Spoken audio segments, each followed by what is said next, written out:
E ainda falando em educação, né? A gente sabe que muitas crianças estão começando a retomar a rotina depois das férias. Esse é um período muito especial para a garotada, reencontrar os coleguinhas, ou iniciar os estudos, ou até mesmo mudar de escola, né? O que para muitos pode ser alguma coisa, né, já preocupante, muitos ficam ansiosos. E por conta de tanta novidade, muitas acabam tendo essas crises de ansiedade. Não são só adultos não, viu? E aí, o que fazer? Como identificar? Bom, para falar com a gente sobre este assunto, nós convidamos aqui o psicanalista e analista comportamental, Tiago Gonçalves. Muito bom dia, Tiago, prazer tê-lo aqui. Bom dia, Lídia. Estou muito feliz de estar aqui no programa. A gente falar de um assunto tão importante, volta às aulas. E a ansiedade não começa pelos alunos, né? Começa pelos pais. Ontem mesmo eu estava lá ainda comprando material, fardamento, a gente fica assim, lembrando da nossa época, ao mesmo tempo pensando, né, o que eles vão enfrentar. O meu, por exemplo, está mudando de escola de novo, então Sim. É uma mudança a mais, né? Eles vêm, acho que, cheio de expectativas, Exatamente. de receios, a gente nova, e isso precisa ser primeiro, né? Eu acho que essa é uma realidade para os pais, para que eles possam ajudar os filhos. Exatamente. A gente precisa entender que um dos pontos principais, antes de começar as aulas, é a gente pensar já na hora da compra do material escolar. Tem muitos pais que ainda não passaram esses valores emocionais para os seus filhos, que é entender que ele é muito mais importante do que aquilo que ele vai ter. Exatamente. Muitas das vezes eu defino o meu valor pelo que eu vou ter. Se eu não vou ter o material da moda, se eu não vou ter o eletrônico que está agora no momento, talvez eu não vou ser aceito. Então, o medo de não ser aceito, muitas das vezes faz essa pressão psicológica desse aluno de achar, não, pai, eu preciso ter.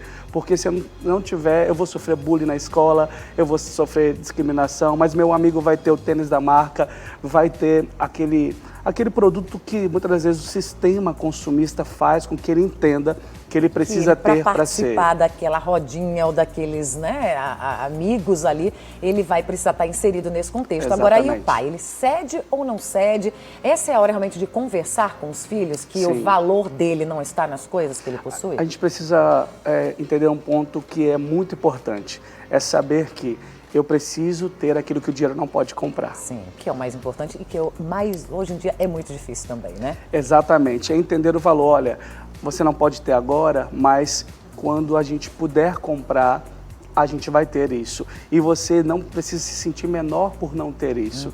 Porque a gente percebe, às vezes, alguns pais, principalmente que hoje as crianças sabem que existe o cartão de crédito, né? Passa no cartão. Não, divide, mãe, divide que vai dar certo, né? E, na verdade, eu preciso frustrar essa expectativa dele, para que ele entenda que eu não posso ter, mas isso não vai ser algo que vai definir quem ele é. Exatamente. Porque, às vezes, a questão da fase adulta, ele vai ter uma dificuldade muito grande com o não. Se ele não começar agora a ter essa educação socioemocional, de entender que ele não depende de algo para ele ser quem ele é. Isso é uma constante, a gente vê hoje mesmo, né?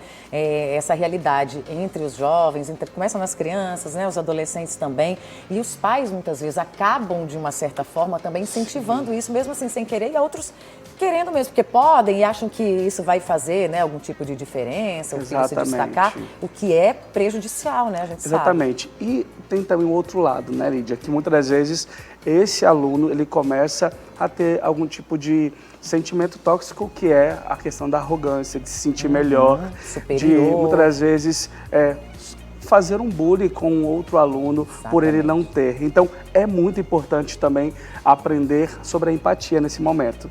Olha, você tem, mas se seu aluno, seu amigo lá da sala não tiver, conversa com ele, não olha para ele diferente por ele não ter, né? A gente precisa aproveitar esse momento já ali na hora da compra. São 3 pontos principais que eu penso agora no início das aulas, que é já nessa compra de entender que eu sou importante independente daquilo que eu tenho. Certo, vamos para o segundo. O segundo é você pensar sempre.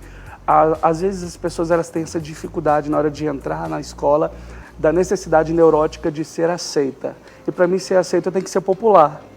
Todo mundo quer ser o popular. Ou é o popular ou aquele que se esconde demais, né? Que já está ali com tanta, que tem muita vergonha, que é tímido e que não quer ser visto ou notado. Você já se via como jornalista naquela época? De jeito nenhum. Eu estava muito tímida? mais para tímida.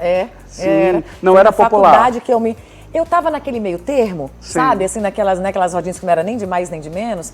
Mas hoje eu vejo que tem muitas crianças que, assim, são o oposto, que elas não querem ser vistas justamente para não serem notadas e não sofrerem, talvez, esse tipo de bullying. E, do outro lado, aquelas que querem ser muito populares, né? E aparecer a qualquer custo. Após pandemia, houve também esse adoecimento emocional, que é hoje a dificuldade de se relacionar. Hoje é mais fácil me relacionar nas redes sociais do que pessoalmente.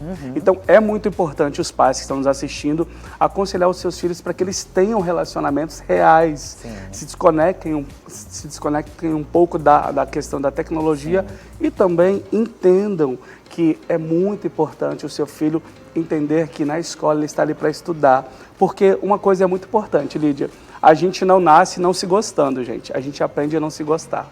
É verdade. Então, vou repetir, ó, você que está aí, olha, você não nasce não se gostando, você aprende isso. E muitas pessoas, por aprender a não se gostar na escola, eles crescem pessoas inseguras, pessoas que não se amam, com problemas. O Brasil hoje é o primeiro país, assim, em primeiro lugar, como o mais ansioso do mundo. Olha e só. O quinto mais depressivo. E isso já afeta as crianças. Começa... Muita gente acha que não, que é só adulto, começa já na infância, né? E é muito importante, se o filho chegou, pergunta como foi na escola. Ah, você fez novos amigos? Quem está estudando? Que tipo de amizade ele está tendo na escola? Teve alguma... E quando eles se negam, né? Porque também tem isso. Muitas vezes eles não falam, não contam. Com medo também de expor até o coleguinha, né? Muitas vezes eles não querem entregar. Exato. Outras vezes acham que os pais podem, de alguma forma, querer fazer alguma coisa e aquilo também para eles não vai ser bacana naquele momento. E acabam segurando esses sentimentos, então muitas coisas que eles estão vivendo. E quando a gente vai ver, eles já estão assim num processo até depressivo um pouco avançado. Sim, e o que acontece? Muitas vezes tem valores em casa e aí, quando chega na escola para ser aceito, ele acaba desprezando os ensinamentos. Esquece um pouco, deixa ali de lado, eu vou ter que dar uma mudada aqui para me inserir. Exatamente, então saber quem você é. E um dos pontos é o autoconhecimento. Eu preciso, desde pequeno, já começar a entender os meus limites, quem eu sou, o que eu gosto, o que eu não gosto, o que eu aceito, o que eu não preciso aceitar. Porque muitas vezes eu acabo negando quem eu sou para agradar e acabo me abandonando. Qual o pior abandono? Não é quando o outro me abandona, mas é quando eu me abandono. E você percebe que é nessa fase que muitos deixam de ser quem são. Ah, mas porque eu preciso ter esse cabelo, eu preciso ter esse corte, eu preciso ter essas características, né, para ser aceito. E o terceiro ponto, muito importante também, é a questão do padrão, né? Do padrão da beleza. Hoje a gente está na era da tecnologia, do Photoshop, dos filtros, e às vezes a pessoa que você mais está competindo é com você mesmo. É verdade. Né? Porque você olha e você tem essa necessidade. Eu atuo aqui em Natal com o Dr. Marco Almeida, na clínica Marco Almeida, e lá a gente tem... um centro de beleza, que as pessoas vão para lá para se melhorarem, né? Melhorar a aparência. Quero mandar até um abraço para ele. Mudar o que não está gostando. Um abraço, beijo para ele. Dr. Marco e Adina. Mas já teve muito aqui com a gente. Pois é. Eu sou o psicanalista que atuo nessa parte de saúde mental dos pacientes. Então, quando hoje um adolescente, acontece muito de um adolescente de 13, 15 anos ir lá querer fazer uma cirurgia plástica. E quando ele chega lá, ele, antes de ir para o Dr. Marco, ele passa na minha sala, onde a gente vai analisar. Peraí, por que você quer fazer? O que está te motivando, né? Porque muitos deles, na verdade, nem sabem quem são, nem se valoriza. Porque existe hoje um ponto muito importante que as pessoas deixaram de se elogiar. É verdade, é mais fácil elas se, né, ao contrário, né, acharem que, não sou... Até os legal, pais. Não sou bonito, não sou, né, não tenho mais valores. Até quando alguém elogia, a gente fala, não, besteira, coisa da sua cabeça, isso são seus olhos, né? Exatamente. Você que acha, eu acho que é só uma gentileza. Exatamente. A gente não sabe celebrar as nossas vitórias, as nossas conquistas. Então, por exemplo, é muito fácil hoje um pai falar, filho, olha, você tem que comer menos, que você está engordando. Sim. Olha, você sempre pontuando os erros, mas é importante a gente exaltar as qualidades. Né? Então, você que está aí, olha, seus filhos vão começar as aulas, exalte as pontualidades dele. Por exemplo, é interessante já você estabelecer um planejamento de horário. Tem algumas matérias que a gente não é tão bom. Sim. E ninguém é bom em tudo, tá? É verdade. Seu professor também, talvez ele é bom em português, ele é seu professor de português, mas não ele é bom em matemática, ele né? tem problema em matemática, né? E tá tudo bem. Então, nesse momento de volta às aulas, selecione colegas que vão te ajudar. É importante, é uma oportunidade de fazer amizade, de poder trocar conhecimentos e entender a vulnerabilidade do outro. Eu sempre falo para os adolescentes que eu atendo que quando você está na sala de aula e que de repente você viu alguém triste, chega perto dele, dá um abraço, às vezes ele não quer nem falar sobre o assunto, fala, olha, se você precisar de alguma coisa, eu estou aqui.